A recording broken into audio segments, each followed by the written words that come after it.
Hello champions, very good evening. जय माता दी आप सभी को। और ट्रांसफॉर्मेशन की क्लास में आज हम नेक्स्ट रूल को डिस्कस करने जा रहे हैं। So without wasting time let us start. Okay,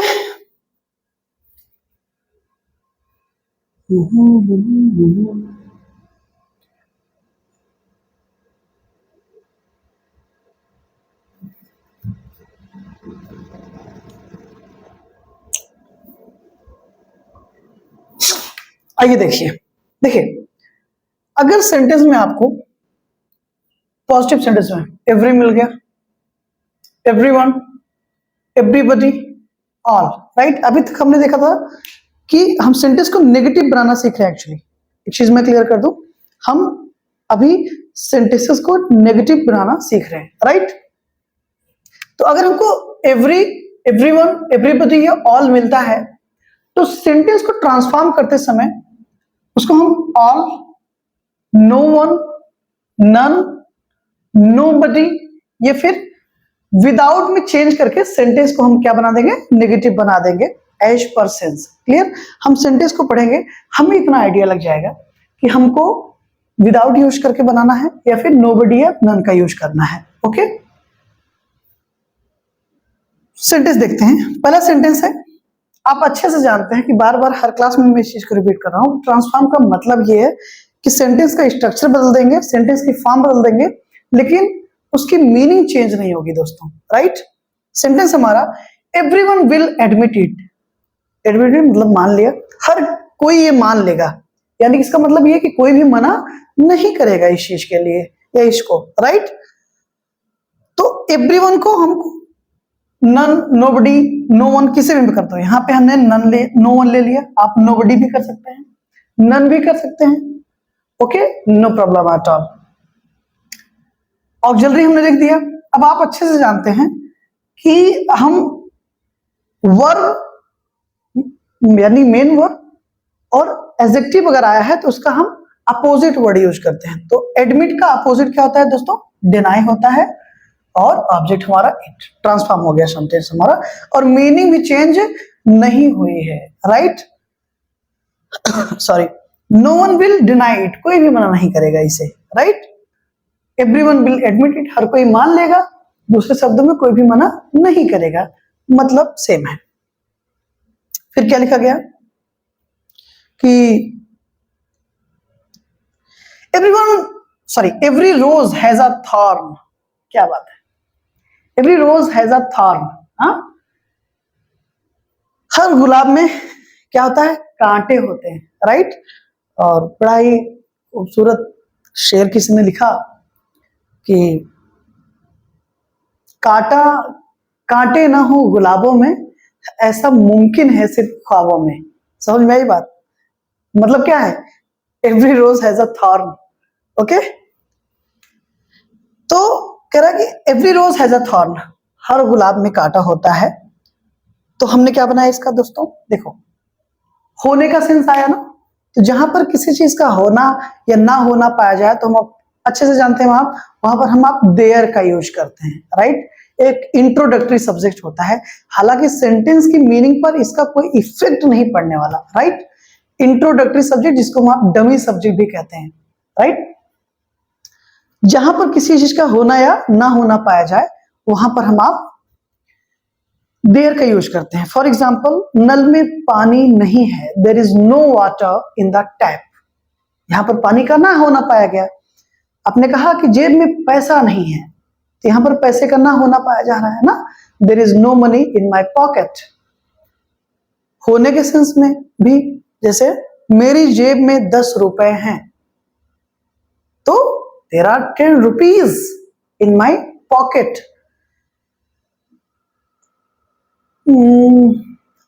जैसे पुरानी स्टोरीज में मिलता था ना हमको, यस, एक राजा है, देयर इज अ किंग। एक राजा था, देयर वॉज अ किंग। दो राजा थे, there were two kings. Simple. तो सीधी सी बात है दोस्तों, जहां पर किसी चीज का होना या ना होना पाया जाए, यूज ऑफ देयर। ओके, तो यहां पर कांटों का होना पाया जा रहा है, right. Every rose has a thorn, there is no rose without a thorn. Sentence में हम विदाउट का भी यूज करके एज पर्सन्स नेगेटिव बना देते हैं, राइट। कह रहा कि every rose has a thorn, हर गुलाब में कांटा होता है, यानी कि देयर इज नो रोज, कोई ऐसा गुलाब नहीं है विदाउट अ थॉर्न, बिना कांटों के, यानी कि जिसमें कांटा ना हो। कहने का मतलब दूसरे शब्दों में हर गुलाब में कांटा होता है। हाँ, कोई कांटा ना हो गुलाबों में, ऐसा मुमकिन है सिर्फ ख्वाबों में, राइट। एवरीवन इज डिपेंडेंट, हर कोई डिपेंडेंट है, हर कोई निर्भर है, यानी कि कोई भी स्वतंत्रता नहीं है, कोई भी फ्री नहीं है, राइट। तो एवरीवन को हमने किस में चेंज कर दिया दोस्तों? नोबडी। अब डिपेंडेंट का opposite word independent, right, verb को एज इट इज लिख देंगे। Everyone is dependent, that means nobody is independent, none is independent, right. Nobody is independent, no problem at all. Clear. अब next rule देखते हैं दोस्तों क्या है। अब हम जब सेंटेंस को नेगेटिव बनाएंगे तो जो सेंटेंस होगा उसी के अकॉर्डिंग एक सुटेबल, एक एप्रोप्रिएट ऑक्सिलरी हम ले लेंगे, राइट। सेंटेंस को पढ़ेंगे हमको पता चल जाएगा किस टेंस में है, तो नेगेटिव भी उसी टेंस की ऑक्सिलरी लेकर हम बनाएंगे, राइट। उसके बाद हमको नॉट फेल का यूज करना है, और उसके बाद इन्फिनिटिव यानी कि 2 प्लस V1 जो वर्ब आएगी। फेल भी एक वर्ब है, राइट। तो आप अच्छे जानते हैं जब दो वर्ब साथ में लिखेंगे तो एक को इन्फिनिटिव बना देंगे, तो नॉट फेल के लिखने के बाद जो मेन वर्ब आई होगी सेंटेंस में उसी को हमको इन्फिनिटिव बना देना है। For example, Sarla saw the red fort, Sarla ने लाल किला देखा, यानी कि सरला देख पाई, यानी कि फेल नहीं हुई। फेल नहीं होने का मतलब यहाँ फेल पास होना नहीं है दोस्तों, फेल ना होने का मतलब ये कि वो रेड फोर्ट देख पाई, लाल किला देख पाई। क्लियर। आइए, सरला शॉ द रेड फोर्ट कौन सा टेंस है? आप देखिए, सब्जेक्ट के बाद V2। असर्ट प्रकार की अगर बात करें, if we talk about kinds of sentence, assertive है। फॉर्म सेंटेंस की क्या है? पॉजिटिव है, जिसको आप अफर्मेटिव कहते हैं, राइट। तो आप अच्छे जानते हैं सब्जेक्ट के तुरंत बाद V2, यानी कि मेन वर्ब की सेकंड फॉर्म आई है, तो ऐसा सिर्फ एक ही टेंस में होता है और वो है पास्ट इंडेफिनिट। तो पास्ट इंडेफिनिट की हेल्पिंग वर्ब क्या है दोस्तों? बिल्कुल सही, डिड है। तो हमने सरला के बाद क्या लगा दिया? डिड। अब ऑक्सिलरी लग गई हमारी, उसके बाद तुरंत लगा दिए नॉट फेल, नेगेटिव बनाने का आसान सा तरीका। फिर आप जानते हैं ना शॉ, यही मेन वर्ब आई है, इसको इन्फिनिटिव बना देना है। इन्फिनिटिव में जानते हैं फॉर्म स्ट्रक्चर क्या होता है? 2 प्लस V1, यानी कि शॉ का फर्स्ट फॉर्म यूज करना है सी, उसके पहले 2 लगा देंगे तो इन्फिनिटिव बन गया हमारा 2C। क्या? Red fort, the red fort लिख दिया हमने। क्लियर, बन गया सेंटेंस। नेक्स्ट देखें, she will help the poor, she will help the poor, वह गरीबों की मदद करेगी, राइट। यानी कि वो गरीबों की मदद करने में फेल नहीं होगी, यानी कि करेगी। ओके, शी विल को हमने सी विल कर दिया क्योंकि ऑक्सिलरी हमारे पास है, तो इसी ऑक्सिलरी को लिखेंगे क्योंकि मॉडल है। उसके बाद तुरंत ऑक्सिलरी मिल गई हमको, नॉट फेल लगा दिया हमने, ठीक है। मेन और क्या था? हेल्प था, इसी को इन्फिनिटिव बना दिए, टू हेल्प हो गया। The poor as it is लिख लीजिए, दैट्स इट, ट्रांसफॉर्म हो गया सेंटेंस। कोई रॉकेट साइंस नहीं है, बस दिल से पढ़ेंगे आ जाएगा, और थोड़ी सी प्रैक्टिस, राइट। कहने का मतलब थोड़ा पढ़ो, प्रैक्टिस ज्यादा करो, मजा आ जाएगा। और ऐसा जो करेगा, यानी कि you should have less material but we have to maintain our practice, right।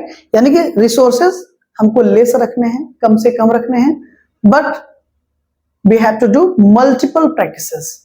ज्यादा से ज्यादा प्रैक्टिस जो करेगा डेफिनेटली रिजल्ट वही निकालेगा, इसको आप जान लीजिए। दुनिया का कोई एग्जाम हो, यहां से पढ़ ले वहां से पढ़ ले ना, एक जगह से पढ़ो, चाहे जहां से पढ़ो, revision multiple times, result definitely लिख देगा, दूसरा और कोई तरीका नहीं है। और 90% यही नहीं करते हैं। आप किसी से पता करिएगा कि पढ़ाई कितने, हाँ सर यहाँ से कोर्स लिए, वहां से कोर्स लिए, रिवीजन हाँ सर एक बार हुआ है, ये पढ़ो एक बार चल जाएगा, लेकिन जितना पढ़े हो उतना तैयार होने का सिर्फ एक चीज से, क्या, रिवीजन, मल्टीपल रिवीजन्स। ठीक है, किसी को बताइए, किसी से चर्चा करिए, कोई नहीं मिल रहा है खुद से रिवीजन करो यार, क्या दिक्कत है।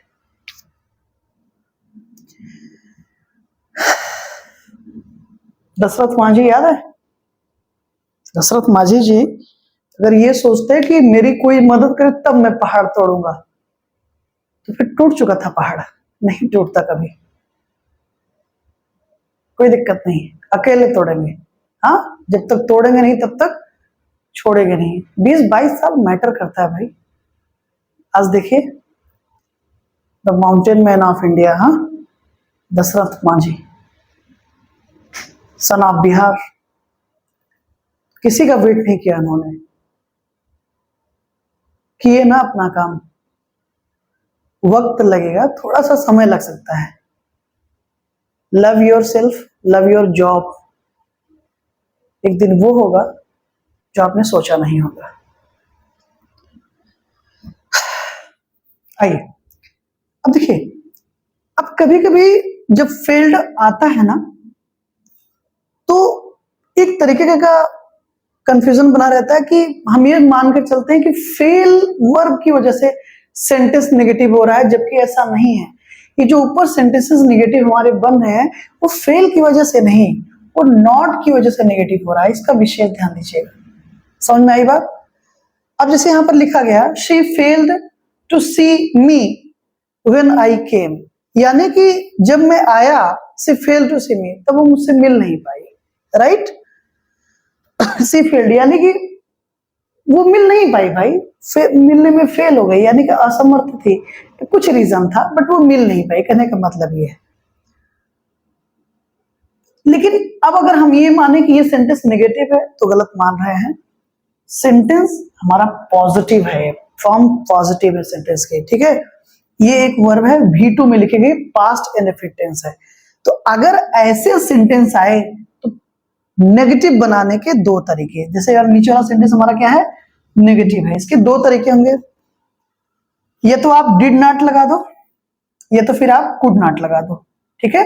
अगर सेंटेंस में आपको फेल्ड मिला और हमको पॉजिटिव में होगा, विशेष ध्यान दीजिएगा, अगर नॉट उसके पहले नहीं लगा है तो जब नेगेटिव बनाएंगे तो we have two options, whether we have to use, whether we can use did not or could not, both will be correct, okay।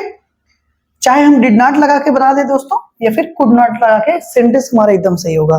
Subject लिखा हमने सी को, पास्ट इनडेफिनिट टेंस है तो आप अच्छे से जानते हैं, वर्ब हेल्पिंग होगी, हेल्पिंग वर्ब डिड, तो डिड नॉट कर दिया हमने, क्योंकि सेंटेंस को नेगेटिव बनाना है तो नॉट लिखना ही पड़ेगा, राइट। यहां सिंपल बस नॉट लगा के जब हम आप ना, जैसे I saw him, I did not see him, negative बन गया, राइट। तो एकदम सिंपल रूल से, वही टेंसेस वाले हम जो सीख रहे हैं उसी से बनाना है। तो सी डिड नॉट, अब ध्यान यही दीजिएगा कि फेल्ड एक वर्ब है और सी भी एक वर्ब थी, तो जब हमने लिखा तो हमने इसके बाद क्या यूज किया, टू, यानी कि उसको हमने इन्फिनिटिव बना दिया। जब हम डिड नॉट लिखेंगे तो फेल को हटा देंगे, क्योंकि उसका सेंस, क्योंकि फेल एक्चुअली जो वर्ब है नेगेटिव सेंस कैरी करती है, तो हमने जब डिड नॉट लिख दिया तो फिर फेल्ड लिखने की यहां पर कोई जरूरत नहीं है, ओके। तो V1 लिखेंगे हम, इन्फिनिटिव नहीं लिखेंगे, क्योंकि मेन वर्ब तो हमको चाहिए ना, दोनों में से एक मेन वर्ब हम लिखेंगे। स्ट्रक्चर बदल रहे हैं, मीनिंग वही होगा, सी डिड नॉट सी, या फिर सी डिड नॉट की जगह हम आप कुड नॉट भी लिख सकते हैं, she could not see, Meenu की first form, me when I came, जब मैं आया वो मुझसे नहीं मिल पाई, जब मैं आया वो मुझसे नहीं मिल सकी, बोथ विल बी करेक्ट। ऊपर वाले सेंटेंस का भी यही मीनिंग है, और ट्रांसफॉर्म होने के बाद भी जो ये सेंटेंस लिखा गया है इसकी भी मीनिंग सेम है, राइट। तो ये आज की चीजें थी, आज की पूरी बातें थी। आई होप ये चीजें समझ में आई होंगी। पूरा प्रयास कर रहा हूं कि हम सब अच्छे से सीखें, समझें, ठीक है। फिर भी अगर कोई समस्या है, कोई तकलीफ है, कुछ समझ में नहीं आया है, तो हम बात कर सकते हैं, राइट? आप मुझे कमेंट्स के थ्रू बता सकते हैं, no problem at all. Definitely उन सब चीजों पे बात होगी। Okay, thank you so much for this class. See you tomorrow, take care.